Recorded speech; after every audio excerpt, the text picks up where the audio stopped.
காயமே இது பொய்யடா பெருங்காற்றடைத்த பையடா மாயனார் குயவனார் செய்த மண்ணும் பாண்டம் ஓடடான்னு சொல்லுவாங்க. ஒரு தண்ணி இன்னைக்கு எப்படியோ வாங்கி குடிக்கிறோம். தண்ணி இன்னைக்கு பணத்துக்கு விற்கிது. காசிக்கு விற்கிற தண்ணியை வாங்கி குடிச்சிட்டு வாழ்கிறோம். கால் முட்டி வலிக்குது, இடுப்பு வலிக்குது, அத்தனைக்கும் தண்ணி ஒரு காரணம்.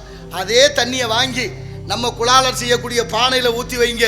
24 மணி நேரத்தில் அந்த மண் பானை தண்ணியை சுத்திகரிக்கப்பட்டு நமக்கு சுத்தமான தண்ணியாக கொடுக்கும் என்பதை மறந்து விடாதீர்கள். அப்போ மண்ணு தான் என்றுக்கும் நிலையானது.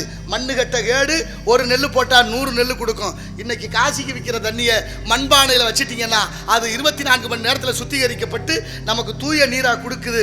அதை சாப்பிட்டா நமக்கு உடலுக்கு கெடுதி இல்லை. குறிப்பிட்ட நேரத்துக்கு அப்புறம் அதுவே ஒரு மாதிரியாக மாறும். அப்பொழுது ஊற்றி விட்டு மண்பானையை மீண்டும் கழுவி மறுதரம் தண்ணி பிடிச்சி வச்சுக்கலாம். நமக்கு எப்போதுமே நிரந்தரமானது மண்பானை. அதை மகத்துவமாக கொண்டாட வேண்டும். அதை செய்யும் இந்த தொழிலாளர்களுக்கு ஒரு மதிப்பு கொடுக்கணும். யார் மதிக்கிறா? நாட்டில் எவ்வளவு கொடுமை நடக்குது. நாட்டில் 1 2 அத்தனையும் பேச வேண்டியிருக்கு.